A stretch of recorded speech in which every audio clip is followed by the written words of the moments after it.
प्यारे बच्चों, आप देख रहे हैं एजुकेशनल चैनल मुनमुन भक्ता ट्यूटोरियल और मैं आपका साइंस टीचर मुनमुन सर आपके समक्ष प्रस्तुत हूं एक टॉपिक इम्पोर्टेंस ऑफ साइंस के पार्ट 3 को लेकर। पिछले क्लास में हम लोग इस पर चर्चा कर चुके हैं और आप लोग इस पॉइंट को नोट भी कर लिए हैं। एक बार मैं फिर से इस पूरे पॉइंट को दिखा देना चाह रहा हूं। आप स्क्रीन पर देख रहे होंगे ये 7 पॉइंट है। इसमें से 3 पॉइंट तो हम लोग डील कर चुके हैं। पहला ट्रांसपोर्टेशन, दूसरा ट्रीटमेंट और तीसरा एग्रीकल्चर। जो तीसरा पॉइंट है उसमें मैं आपको उसको आप इंग्लिश में कैसे डिफाइन करेंगे, कैसे डील करेंगे, ये मैं नहीं बता पाया था पिछले वीडियो में, इसलिए मैं फिर से पूरे चीज़ को नहीं दोहराना चाहता। जो आप इंग्लिश में, चूँकि आप सीबीएसई के स्टूडेंट हैं, आपको इंग्लिश में से कैसे लिखना है, तो आप in agriculture you can write such as many agricultural equipments are used by farmers for agriculture activities, and they are tractor, thresher, pumping set, etc. Besides this, chemical, fertilizers, pesticides, etc. are also used for growing crops. And these all things have been provided by science, and thus we can say that science has brought a revolutionary change in agriculture areas. Clear? तो इस तरह से आप इस point को deal करेंगे। आइए हम अब लोग आगे बढ़ते हैं और अगला जो पॉइंट है हमारा कम्युनिकेशन है। इस कम्युनिकेशन के बारे में, यानी कि संचार क्या है, इसको समझने का हम प्रयास करें। लेकिन इससे पहले कि मैं आपको कम्युनिकेशन के बारे में कुछ बताऊं, आपको मैं एक छोटा सा टास्क दे रहा हूं। वो टास्क ये है कि आज आप अपने घर में, आपके घर में जो वयोवृद्ध होंगे, बहुत बुजुर्ग व्यक्ति जो होंगे, जैसे कौन हो सकते हैं, आपके दादाजी हो सकते हैं, दादी जी हो सकती हैं, या आपके ननिहाल में नाना जी हो सकते हैं, नानी जी हो सकती हैं, या आपके पड़ोस में भी ऐसे कुछ व्यक्ति मिल सकते हैं। उनसे आप एक क्वेश्चन करेंगे कि दादाजी, जब आप छोटे थे उस समय किसी समाचार को या किसी संवाद को किस तरीके से एक जगह से दूसरे जगह पहुंचाया जाता था। जैसे कि आपके पिताजी जहाँ रहते थे, या आपके फूफा जी जहाँ रहते थे, आपके कोई अंकल जहाँ रहते थे, उन सबों के पास आप समाचार का आदान प्रदान कैसे करते होंगे। तो मैं आपको बता दूं एडवांस में ही उनका जवाब आपको क्या मिलेगा। वो आपको यही बताएंगे कि अरे बाबू, हमारे ज़माने में अभी तुम लोगों के ज़माने जैसी सुविधाएं नहीं थी। उस समय तो कोई अगर बहुत दूर रहता था तो वहाँ से काफ़ी दिनों के बाद जब घर वापस आता था तो वहाँ के लोग एक चिट्ठी लिख दिया करते थे, वो गांव में ला कर के दे देता था। फिर जब उसे जाना होता था तो घर वाले फिर उसी तरह से एक चिट्ठी लिखते थे और वो व्यक्ति वहाँ ले जाकर दे देता था। इस तरह से कई महीनों में या काफ़ी दिनों में जो है एक बात का आदान प्रदान जो है हमारा इस तरह से हुआ करता था। लेकिन जब डाकघर का प्रचलन शुरू हुआ तब ये चीज़ थोड़ा सा आसान हो गया और उस समय चिट्ठियों के माध्यम से, डाकघर के माध्यम से हम लोग अपने विचारों का, किसी संदेश का आदान प्रदान करते थे। लेकिन उसमें भी 8 से 10 दिन तो लग ही जाते थे, यानी कि वो भी एक काफ़ी लंबा समय था। ये जवाब आपको मिलेगा। लेकिन मैं आपको लेकर के चलता हूँ अभी से काफ़ी समय पहले, और कहाँ ले चलता हूँ आपको एक आइडिया दे देता हूँ। जब राजा महाराजाओं का ज़माना था, जब कौरव पांडवों का ज़माना था, उस समय की मैं बात कर रहा हूँ। उस समय में भी लोग संदेश का एक स्थान से दूसरे स्थान पर स्थानांतरण करते थे, आदान प्रदान करते थे। लेकिन माध्यम क्या था? उस समय राजा महाराजाओं के पास एक संदेश वाहक हुआ करता था। एक राजा एक पत्रिका में पूरे संवाद को लिखता था और अपने एक संदेश वाहक को वो देता था और उसे आदेश करता था, चले जाओ अमुक देश के राजा के पास, तुम ये संवाद पहुंचा कर चले आना, और वहाँ से जवाब भी लेते आना। वो जो संदेशवाहक था उस समय जानवरों का इस्तेमाल किया जाता था, घोड़े पर सवार होता था और टक टक टक टक टक टक टक टक टक करते हुए कई दिनों में वो वहाँ पर पहुँच जाता था, और फिर उधर से उसी तरह से उतने ही समय में वापस आता था। तो इस तरह से तुरंत किसी संवाद का आदान प्रदान नहीं हो पाता था।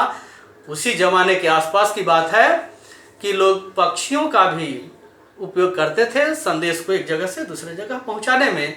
और उस जमाने में जो एक कबूतर जिसे हम कहते हैं पिजन, बड़ा ही चतुर पक्षी माना जाता था। किसी अच्छे फिल्मकार ने तो इसको अपने एक फिल्म में भी दिखाया है, और बहुत ही एक गाना भी उस पर मशहूर हुआ था कि कबूतर है वो चिट्ठी को एक जगह से दूसरे जगह ले जाता है, फिर वापस लाता है। और गाना जो बहुत प्रचलित हुआ था, मुझे उसका एक अंतरा याद है, कबूतर जा जा जा कबूतर जा जा जा जा।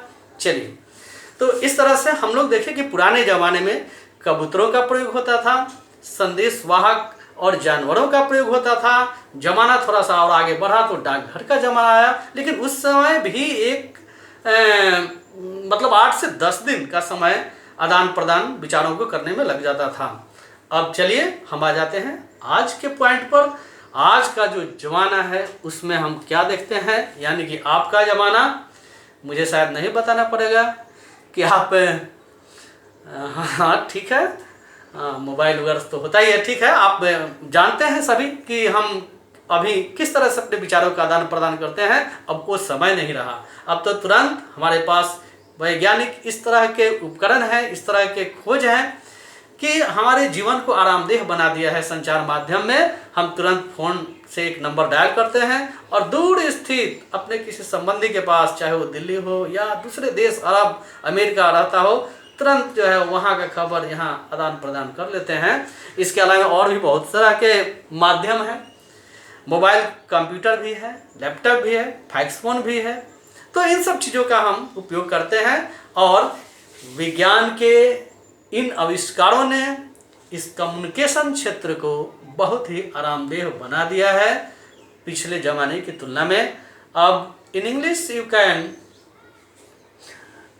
Define it that the scientific inventions like telephone, mobile, computer, laptop, fax phone, etc. have made our lives comfortable in communication areas, and by which we can exchange our messages from one place to another place. That's all. अब आगे बढ़ते हैं। हमारा 5वां point है industrialisation. अगर हम बात करें कि हमारे ज़रूरत की बहुत सारी चीज़ें, जैसे कपड़ा है, बर्तन है, घड़ी है, टीवी है, कंप्यूटर है, रेडियो है, पंखा है, रेफ्रिजरेटर वगैरह वगैरह, ये सभी वस्तुएं कहाँ बनती हैं और कहाँ से आती हैं, तो जवाब मिलेगा कि ये सभी वस्तुएं किसी न किसी कल कारखाने में या उद्योग में तैयार किया जाता है। और इन चीज़ों को बनाने की जो मशीनें होती हैं वे सब विज्ञान की देन है। तो हम कह सकते हैं कि जो उद्योग धंधे हैं, इंडस्ट्रियलाइजेशन है, वो भी विज्ञान की ही देन है। और all necessary things like clothes, kitchen utensils, watch, TV, computer, radio, mobile, washing machine, refrigerator, fan, cooler, etc. are made in an industry and or factory. So industrialization is a part of science.